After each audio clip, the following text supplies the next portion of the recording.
उसकी सामर्थ्य के लिए, उसके अभिषेक के लिए, उसके वचनों के लिए आपकी लाइफ आज सेम ना रहे। खुदावंद का आत्मा आपको हील करे और डिलीवर करे और आपकी लाइफ को सेम ना रहने दे। वो बड़े बड़े कार्य आपकी जिंदगियों में करे। प्रभु यीशु मसीह के पवित्र नाम में हम मांगते हैं, आमीन आमीन। मैं ये चाहता हूं कि आज जब आप इन वचनों को सुनेंगे, अपने हार्ट को ओपन रखें, अपने दिल को खुला रखें कि परमेश्वर का आत्मा इन वर्ड्स के जरिए से वो आपसे बात करे। जब वचन हम सुनते हैं तो वचन, बाइबल कहती है, ये सांस पाया हुआ, जिस तरह परमेश्वर ने आदम के अंदर सांसों को फूका था और वचन कहता है कि वो जीवित प्राणी बन गया था, उसी रीति के साथ बाइबल कहती है ये वचन भी उसी तरह से सांस, परमेश्वर का जीवन पाए हुए हैं।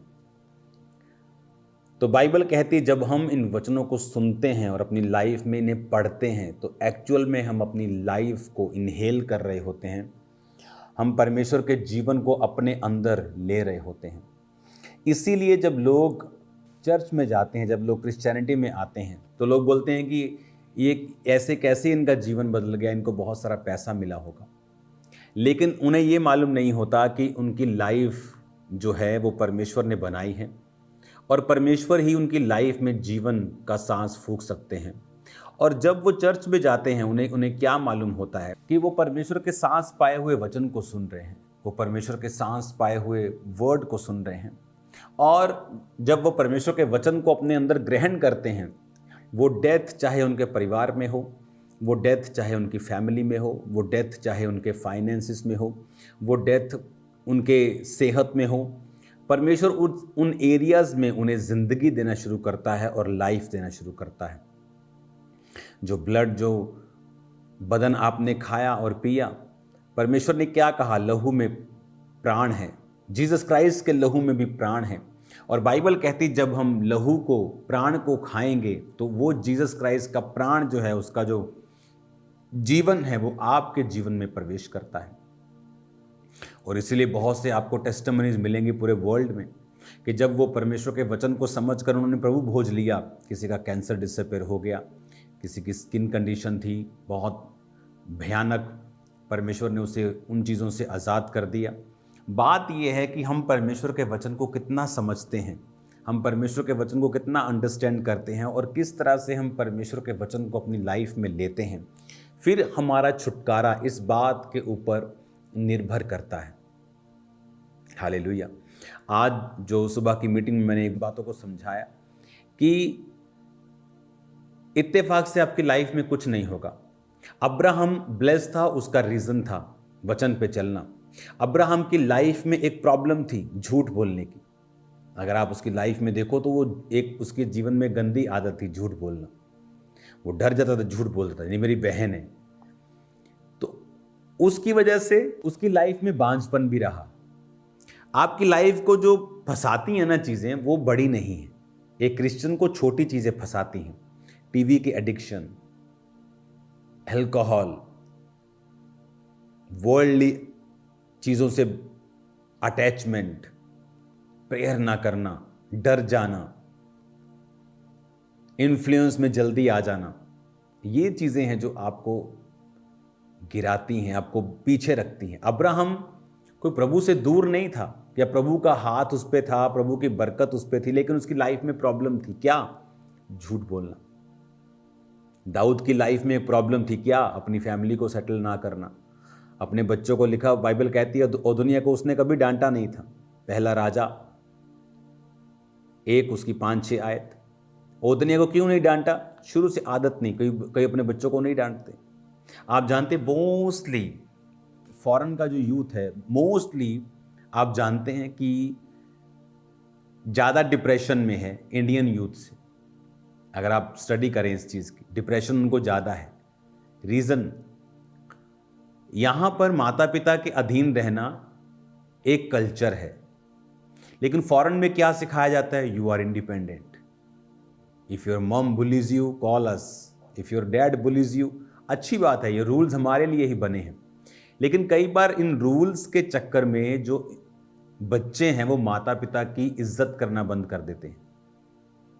उन्हें ये सिखाया जाता है कि no, you are independent, you are different creature, this and that and so and what, है ना, उनको सिखाया जाता है।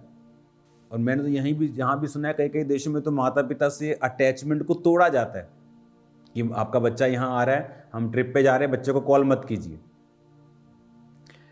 तो रीजन क्या होता है कि बच्चे माता पिता की इज्जत नहीं कर पाते। जब इज्जत नहीं करते तो एक श्राप उन पे रहता है। हर देश का अलग कहानी है, हर एरिया की अलग कहानी है। कहीं कहीं व्यभिचार बहुत ज़्यादा है, कहीं शराब बहुत ज़्यादा है, कहीं व्यभिचार का शराब का मसला नहीं है, कहीं मूर्ति पूजा का मसला बहुत बड़ा है, कहीं पैसे का मसला बहुत बड़ा है, कहीं ईमानदारी है, चोरी नहीं करते, झूठ नहीं बोलते, वहाँ पर व्यभिचार का मसला है। तो हमें ये देखना है कि परमेश्वर का वचन कहाँ शैतान कोशिश कर रहा है कि हमारी लाइफ में पूरा ना हो और वो अपने अटैक और अपनी चीज़ों से हमारी लाइफ में एंटर करे। अब्राहम की लाइफ में कितनी बरकत थी, लेकिन प्रॉब्लम ये थी वो झूठ बोलता था। झूठ बोलने की वजह से प्रभु ने उससे कहा कि अब्राहम मेरी उपस्थिति में चलता जा और सिद्ध होता जा। और देखो वही प्रॉब्लम इसहाक में थी। Rebecca was absolutely fine, but उसे भी 20 साल बांझपन का सामना करना पड़ा, जो उसके बाप को करना पड़ा। बाप के पास फाइनेंशियल बरकत थी, उसके पास भी बरकत थी। आपको फिर ये मालूम होना चाहिए कि दीज आर द स्पिरिट्स, ये स्पिरिट्स हैं, ये एक फाइट है, ये एक स्पिरिचुअल फाइट है। नहीं तो अब्राहम के बेबी नहीं हुआ तो इसहाक के भी 20 साल बेबी नहीं हुआ। तो ये स्पिरिट्स किस तरह से आती है? ये कमियों से आती हैं। हमें अपनी लाइफ की कमियों को देखना होता है। एक फैमिली में एक कमी है तो वो कमी उसके बच्चों में भी जाकर प्रवेश करती है।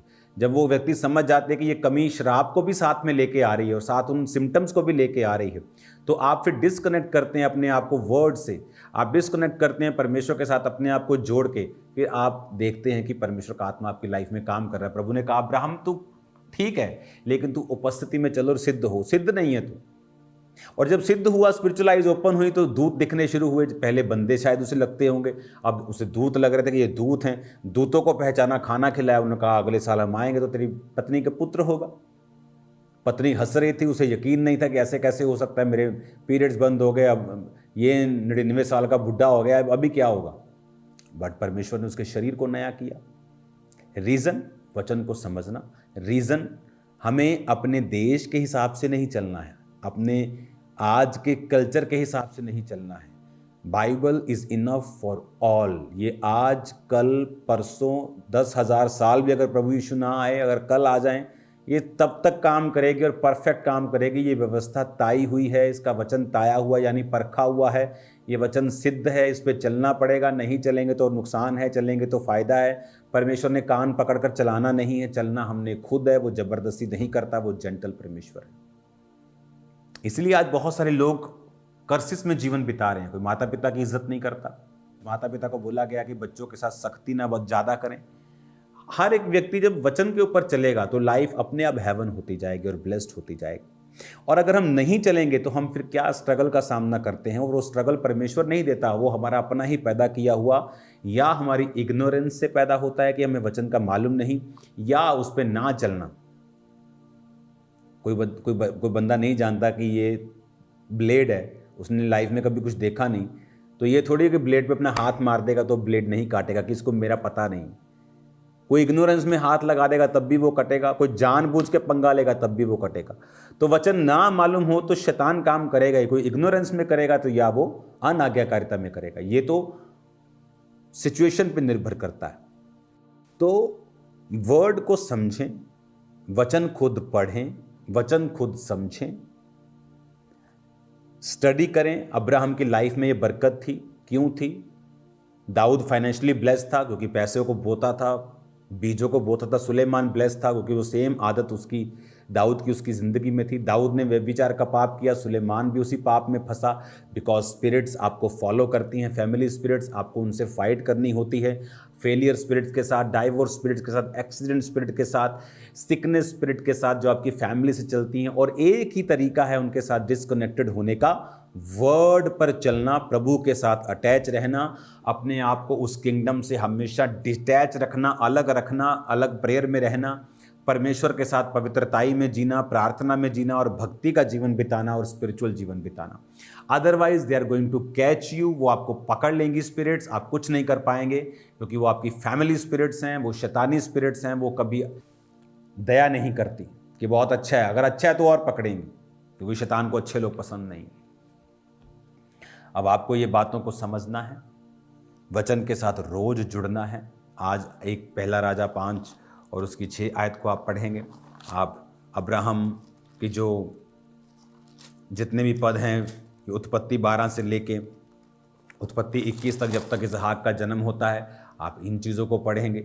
आप समझेंगे कि किस तरह से वो स्पिरिट्स जिन्होंने अब्राहम को तंग किया, इसहाक को भी तंग किया, दाऊद को तंग किया, सुलेमान को भी तंग किया, क्योंकि उन्होंने तंग करने दिया। सुलेमान व्यभिचार को छोड़ सकता था, अपने बाप की वो गवाही को देख करके उसने कितना दुख उठाया, उसके बच्चों की मृत्यु हुई। लेकिन इट्स अ पर्सनल चॉइस कि आप प्रभु पे चलना चाहते हैं कि नहीं चलना चाहते हैं। आप अच्छी चीज़ों को फॉलो करें, अच्छी टेस्टिमनीज को फॉलो करें, आपकी लाइफ कभी भी सेम नहीं होगी।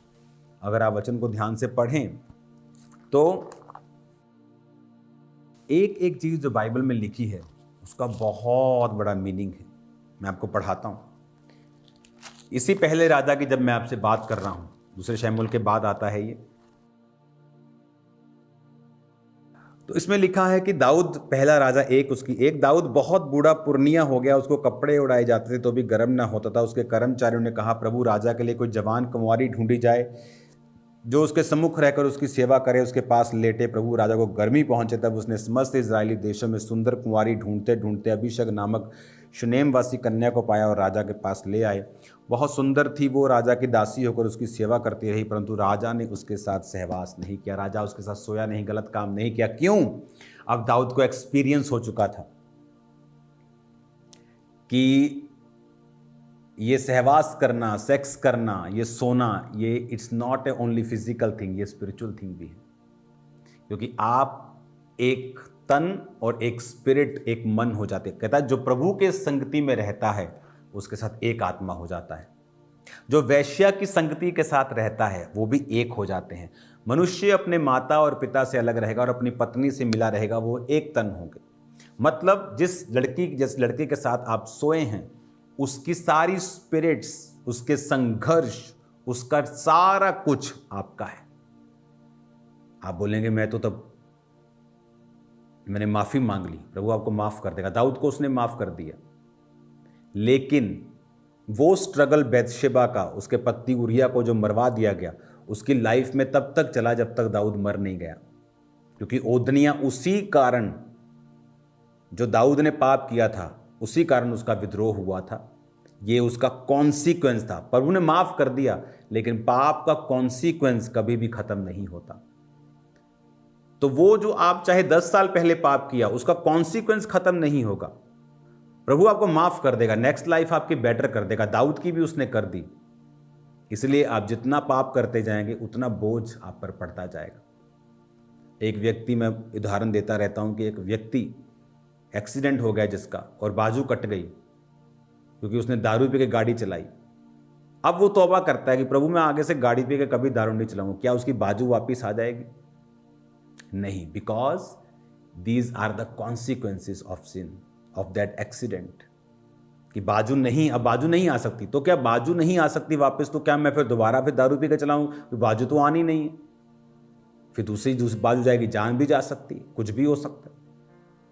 तो इसका मतलब ये नहीं कि कॉन्सिक्वेंस उसकी लाइफ में है तो अब वो पाप करता रहे, अब और ना कुछ बुरा हो, अब आगे बढ़े, प्रभु आपको ब्लेस करेगा। वचन के साथ जुड़े रहें। देखो, सहवास नहीं किया, रीजन दाऊद अब जानता था कि sex is not a physical thing, it's a spiritual thing. ये 2 मिनट का मजा नहीं है, ये सदा की स्पिरिट दे के जाएगा जो मुझे मरते दम तक साथ रखनी होगी। इसलिए जब वचन को जानते हैं वो इस पाप में नहीं फंसते। जो नहीं जानते हैं वो फंसते और सॉरी बोल देते और लगता है खत्म हो गया, खत्म हो गया, बट खत्म नहीं हुआ। God bless you all. अपने हाथों को उठाओ। मैं आपको ब्लेस करता हूँ, आपकी हीलिंग के लिए प्रार्थना करता हूँ, आपके डिलीवरेंस के लिए प्रार्थना करता हूँ, आपको आशीषित घोषित करता हूँ। आपकी लाइफ सेम नहीं है, इन जीसस नेम, आमीन। God bless you all. यहाँ झुंड बनकर परमेश्वर का काम कर सकें। अपने बीजों को बोना नहीं भूलना है, क्योंकि आपके जो बीज हैं, स्पेशली जो आप लोगों के, वो बाइबल कॉलेजेस में काम आ रहे हैं। God bless you all. मेरा बिलीव है आप ये महीना और ख़ासकर जो मार्च का महीना है, अपने सीड्स को जमा करेंगे, बड़े सीड्स को भेजेंगे क्योंकि काम बहुत बड़ा है और हमें जल्दी में चाहिए। मैं खुश हूँ अपनी लाइफ में, मैं कोई चर्च से तनख्वाह नहीं ले रहा हूँ, लेकिन बहुत बड़े बड़े काम हैं जो अभी होने हैं और जो फंड्स के हिसाब से ही हम उन्हें आगे लेके जाते हैं। जब आप आने वाले दिनों में मार्च में बड़े बीजों को बो रहे हैं, आपको मालूम होना चाहिए ये किन जगहों पे जा रहा है। ये उन शेपर्ड्स को खड़ा करने के लिए तैयार होगा, बीज आपका काम करेगा कि लोग आशीषित होंगे, ब्लेस्ड होंगे। लोगों को ज़रूरत है शेपर्ड्स की और परमेश्वर खड़े करेगा। God bless you all. अगले 3 महीने जब तक इंडिया में इलेक्शंस हैं, आपको प्रेयर्स करनी है मेरे लिए, सेवकाई के लिए, परिवार के लिए कि शैतान की योजनाएं नाश हो, हर अटैक आने से पहले फिनिश हो। खुदावंद आपको ब्लेस करे, बरकत दे। हम फिर मिलते हैं खुदावंद की हुजूर में। सला शरीरां दी ओ तन है ना तुरदा बुरियां दे रात कदी भी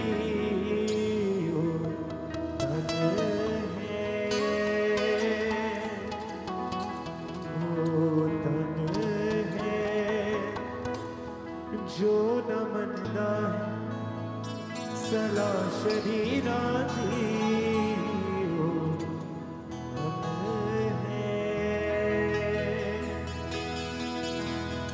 मखौलियां दे जलसे विच ना कदी बेंदा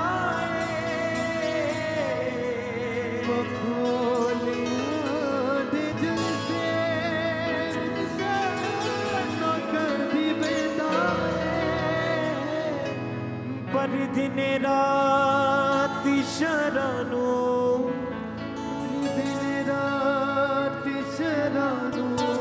वो सोचदा रहंदा ओ धन है वो धन जो ना मनदा सला शरीरां दी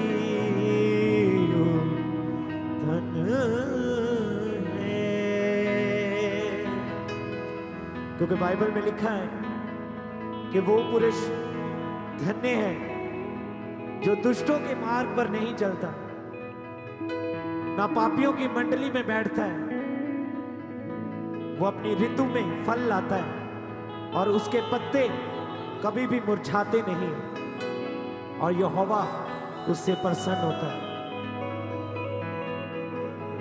तो आज अपने दिलों को उस परमेश्वर के लिए खोलें, अपनी आंखों को बंद करें, अपने हाथों को उठाएं और जीवित परमेश्वर की आराधना सच्चे दिल से करें और उस परमेश्वर से कहें कि परमेश्वर आज मैं सारे पाप, सारे दुष्ट काम जो परमेश्वर मैंने तेरे विरुद्ध किए हैं, परमेश्वर आज मैं उन्हें मानता हूं।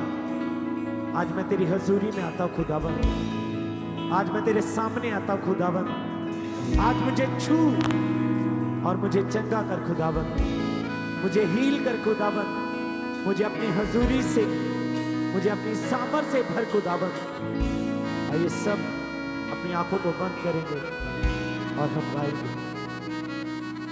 ओ धन है जो न मनदा है सदा शरीरां दी, ओ धन है, ओ धन है जो न मनदा है सदा शरीरां दी, ओ धन, यस यस दिल से, ओ धन है जो न मनदा है सदा शरीरां दी, ओ धन है, ओ धन है जो न मनदा है सदा शरीरां दी, ओ धन है, ना तुरदा बुरियां दे रात कदी, ओ धन है, यस, बोलते बोलते अपने दिलों को परमेश्वर के लिए, उसके हजूरी में, उसकी प्रेजेंस में, यस।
सूखणगे